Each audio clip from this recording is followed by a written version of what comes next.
They say every house remembers.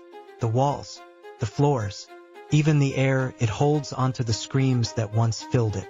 My name is Ethan Hale, and for the last 3 nights, I've been living inside a house that refuses to forget. It started as curiosity. I'm a documentarian, or at least I used to be.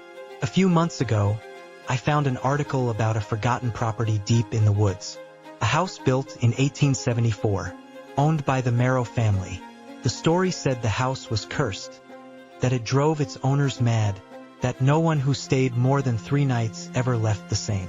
I laughed when I read it. I wish I hadn't. Night 1.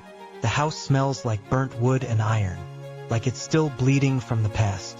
I keep hearing scratching behind the walls, but the rats here sound like they're whispering. At 3:12 a.m., the scratching stopped, and something else began. The rhythm was steady, like a heartbeat, coming from inside the walls. I found a small door, barely visible behind a bookshelf. Old hinges, black with rust.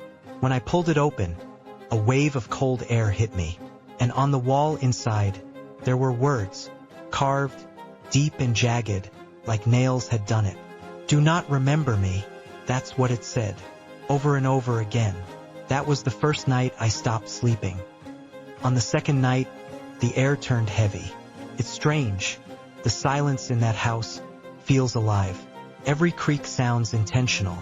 Every shadow aware. I was recording in the basement when the camera died. No warning. When I turned around, I saw something painted on the floor. A sigil, half erased by time. But the moment I stepped closer, the temperature dropped 10 degrees, and the candle went out.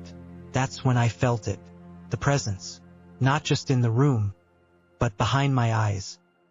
When I woke up, I was lying on the floor.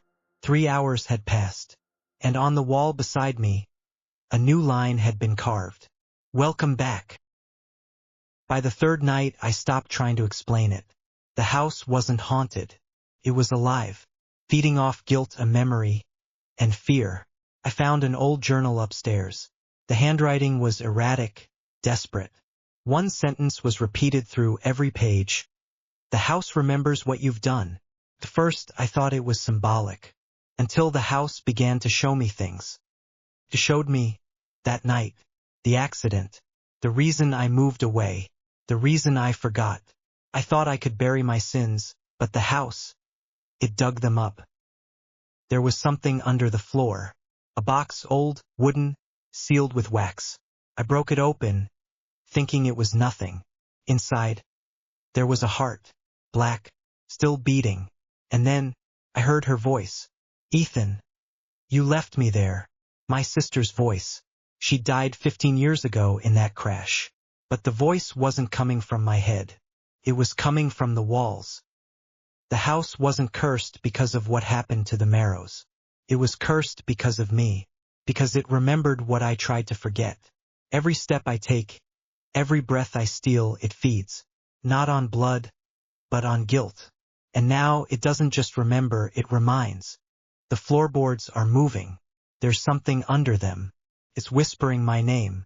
It's saying, "You brought this with you." I can't find the door anymore. The hallway keeps stretching. Every step leads me back here to the same room, the same carvings, the same words.